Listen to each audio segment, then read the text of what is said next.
আসসালামু আলাইকুম। পাখি লাইফ স্টাইলে সবাইকে ওয়েলকাম করছি। কাছে এবং দূরে, দেশে এবং দেশের বাইরে যে যেখান থেকে আমার এই ব্লগটা দেখছেন, আশা করি সবাই ভালো আছেন। আলহামদুলিল্লাহ, আমরাও ভালো আছি। এই তো অনেক দিন পর, অনেক দিন বলতে অনেক মাস পরই আমি ইউটিউবে আসলাম।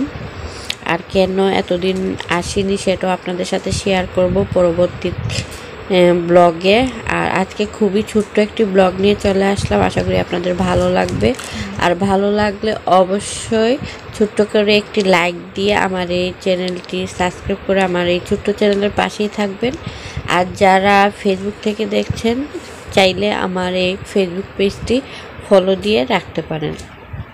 আর এই তো ছোটো বাচ্চা নিয়ে কাজ করতে গেলে যেরকম হয়, আসলে আমি এই ব্লগটা 10টার পর থেকেই শুরু করেছি, সকালে খাবার দাবার করার পর থেকে। আর এই যে আমার মেয়েকে এখন ঘুম পাড়িয়ে দিয়েছি, আর এখন আমি রান্না করতে চলে যাব।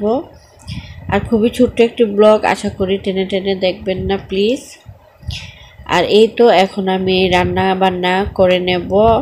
আর আজকে আমি 3 রকমের সবজি দিয়ে, শুটকি দিয়ে তরকারি একটা রান্না করে নেব। এর আগে কিন্তু আমি আর দুটো তরকারি রান্না করে নিয়েছি, তরকারি বলতে ডাল আর ভাজি করে নিয়েছি। আর এখন শুটকি তরকারিটা রান্না করে নেব। যেহেতু বাবু ঘুমিয়ে আছে, উঠে গেলে আমার কাজগুলো করা হবে না, তাই একটু তাড়াতাড়ি করেই শেষ করতে হবে।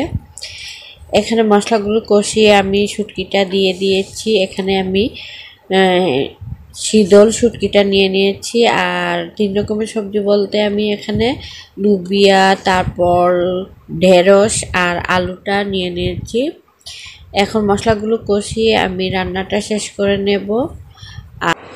আর এই কয়েক মাসে কিন্তু আমার সংসারের এবং আমার জীবনের অনেক পরিবর্তন হয়েছে, সেগুলো আপনাদের সাথে এক এক করে শেয়ার করব। এক ব্লগে তো আর শেয়ার করা যাবে না, এক এক দিন এক একটা ব্লগে আমি সবগুলোই আপনাদের সাথে এক এক করে শেয়ার করব।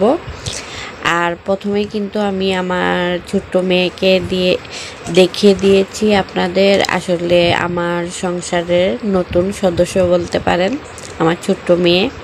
আশা করি ওর জন্য অনেক দোয়া করবেন। আর এই তো এখন আমি সবজিটা রান্না করে নিচ্ছি। তাহলে এখানে বিদায় নিয়ে নিচ্ছি, নতুন আরেকটি ব্লগ দেখার আমন্ত্রণ জানিয়ে। আল্লাহ হাফেজ, আসসালামু আলাইকুম।